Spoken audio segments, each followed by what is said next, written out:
तब से फ्लैट के अंदर यही कंडीशन है और अब हमारे पास हमें किराए पे भी अलग पैसा खर्च करना पड़ रहा है और ये अभी अनसर्टेनिटी है। हमारा फर्नीचर भी हमसे रिमूव नहीं कर सके वहाँ से। और अभी तक सबसे बड़ी बात यह है कि इन्होंने ऑफिशियली हमें कोई रिकॉर्ड में ये नहीं लगाया कि हमने आपका जो फ्लैट है ये पोल्स हमारे हैं।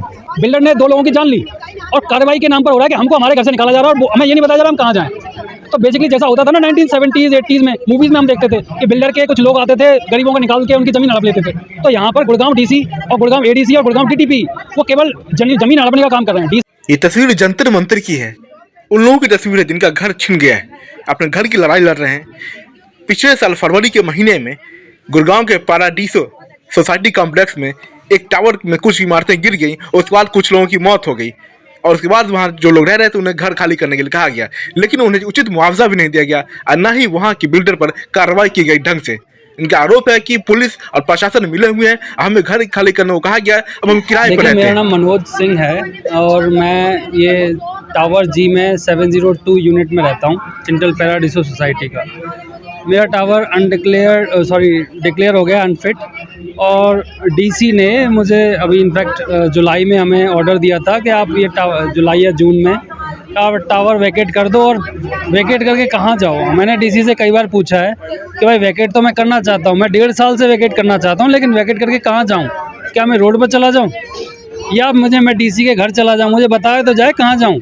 मैं उनसे कब 1.5 साल से यही मांग कर रहा हूँ कि मुझे आप रिहेबिलिटेशन करो, मुझे आप एक घर दो जब तक बिल्डर बना के ना दे दे। वो कह रहे हैं कि ये रेट ले लो और आप लेके निकल जाओ। तो जो रेट आप वो दे रहे हैं, क्या उस रेट में मुझे एक घर मिलता है? वो जो रेट दे रहे हैं 6500 पर स्क्वायर फीट, आज की रेट में नए जो प्रोजेक्ट लॉन्च हो रहे हैं वो 30,000 पर स्क्वायर फीट, मतलब 5 गुने रेट पर लॉन्च हो रहे हैं प्रोजेक्ट। और डीसी हमसे एक्सपेक्ट करते हैं कि मैं 6500 जो मेरी खरीद भी नहीं है इस रेट पर, उस रेट को लेके निकल जाऊं। तो कहीं ना कहीं देखिए बिल्डर से ज़्यादा डीसी जिम्मेदार है। डीसी, एडीसी, डीटीपी ये they have miserably failed in performing their duties. जो जॉब मिली है डीसी एडीसी के, आप पद पर बैठे हुए हो और इस तरह के तुगलकी निर्णय लिए जा रहे हो, लोगों को घर से बाहर निकाल रहे हो। भाई लोगों का सेटलमेंट तो कर दो। हरियाणा सरकार में भी कोई सुनवाई नहीं हो रही है, इसलिए आज हम यहाँ इधर बैठे हुए हैं। हमारी अब सीधे दरख्वास्त मोदी जी से है, क्योंकि हमने देख लिया हरियाणा सरकार कुछ करने वाली है नहीं। इनका डीसी और एडीसी कहाँ बिल्डर से मिले हुए हैं, कितना इन्होंने पता नहीं मुझे, अब मैं ये नहीं कह सकता कि मुझे इसका सबूत तो है नहीं, लेकिन जिस तरह से ऑर्डर इनके आए हैं ऐसा लगता है इनके ऑर्डर बिल्डर के ऑफिस में बनते हैं और ये केवल साइन कर देते हैं उस पर।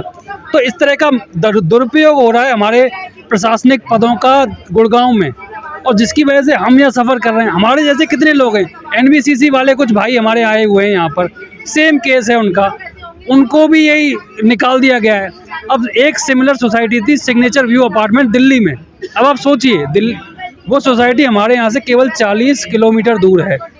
वहाँ दिल्ली में एलजी साहब ने ऑर्डर दिया, डीडीए सोसाइटी को दोबारा बनाएगा, जैसा था सोसाइटी उससे बेटर सोसाइटी बनाएगा, जिसे फ्लैट चाहिए उसे फ्लैट मिलेगा, और जब तक वो फ्लैट बिल्डर नहीं दे देता तब तक उसे जो मार्केट रेंट है वो मिलेगा। तो हमारी भी तो यही मांग है भाई, आप 40 किलोमीटर, मतलब हम क्या एक कानून, एक देश 50 कानून हो गए क्या? हम हरियाणा में एक अलग कानून चलेगा और दिल्ली में अलग कानून चलेगा? मतलब क्या कोई तुगलक बैठे हुए हैं क्या डीसी और एडीसी? हाँ देखिए इस तरह के फ्लैट, मतलब हमें चाहिए जो हमारी मांग है, घर के बदले हमें घर चाहिए, और जब तक वो घर बिल्डर बना के ना दे दे हमें रेंट चाहिए। और इस मांग से पहले हम रुकने वाले नहीं है। क्या चाहे कोई हमारे डीसी आ जाए, ये कितना भी कानून का दुरुपयोग कर लें, आखिर हैं तो सेम कानून उनके लिए अप्लाई होता है, वही हमारे लिए। मैंने एसीबी में कंप्लेंट डाली हुई है डीसी के खिलाफ, एडीसी के खिलाफ और डीटीपी के खिलाफ कि इन्होंने जो इस तरह के दुरुपयोग किया है अपने पद का, तो कहीं ना कहीं मुझे एक मनी एंगल लगता है इसमें। इन्होंने बिल्डर से क्या पैसे खाए हैं? तो आपने जब से आप बात कर रहे हैं, आपने कंप्लेंट की है, तो कार्रवाई के नाम पर कुछ हुआ है अभी तक? कार्रवाई के नाम पर उल्टा हमारे ऊपर हो रहा है। देखिए बिल्डर ने 2 लोगों की जान ली और कार्रवाई के नाम पर हो रहा है कि हमको हमारे घर से निकाला जा रहा है और हमें ये नहीं बताया जा रहा हम कहाँ जाएं। तो बेसिकली जैसा होता था ना 1970s 80s में मूवीज़ में हम देखते थे कि बिल्डर के कुछ लोग आते थे गरीबों को निकाल के उनकी ज़मीन हड़प लेते थे। तो यहाँ पर गुड़गांव डीसी और गुड़गांव एडीसी और गुड़गांव डीटीपी वो केवल ज़मीन हड़पने का काम कर रहे हैं। डीसी गुड़गांव ने ऐसा लगता है कि ज़मीन हड़पने का रैकेट चला रखा है। पहले जो कौन सी NBCC ग्रीन व्यू की ज़मीन हड़प ली, अब इसने चिंटल पैराडीसो की ज़मीन हड़पना चाह रहा है। और भी कोई अगर सोसाइटी अनफिट आएगी तो उसकी भी ज़मीन हड़प के बिल्डर को दे देगा। तो कहीं ना कहीं इसके खिलाफ जांच होनी चाहिए। जो गुड़गांव DC है, गुड़गांव ADC है, DTPE है, क्योंकि इन्होंने ये पद का सीधे सीधे दुरुपयोग का मामला है। मेरे फरवरी 2022 से मेरी फ्लैट की ये कंडीशन है, इसमें रहते थे, अभी भी हमारा फर्नीचर वहीं पर पड़ा हुआ है। अचानक इसमें क्रैक्स आ गए सीलिंग पे, और एडमिनिस्ट्रेशन ने, ये मैनेजमेंट ने, चिंटल पैराडीसो मैनेजमेंट ने आकर ये पोल्स लगा दिया हमारे फ्लैट के अंदर, और तब से ये फ्लैट के अंदर से ऐसी कंडीशन है, तब से ये फ्लैट्स के अंदर यही कंडीशन है।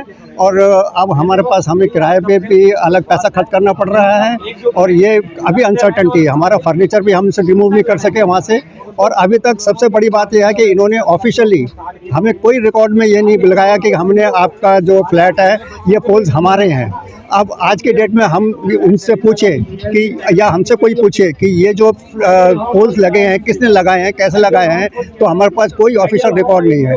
हम बार बार DC के ऑफिस में भी, चिंटल पैराडीसो को एडमिनिस्ट्रेशन को भी मैं कई बार मेल लिख चुका हूँ कि आप हमें कम से कम रिकॉर्ड में बताइए कि ये फ्लैट आपके कब्जे में है, इस तारीख से, फरवरी 2022 से ये आपने पोल्स लगाए हैं और ये पोल्स आपके हैं। लेकिन अभी तक मेरे को कोई जवाब नहीं मिला है। अभी देखा जाए तो हम इस टाइम बाहर सड़क पर हैं, और ये फ्लैट जो है अभी इस कंडीशन में रहेगा, और कब तक रहेगा हमारा इसकी कोई गारंटी नहीं है।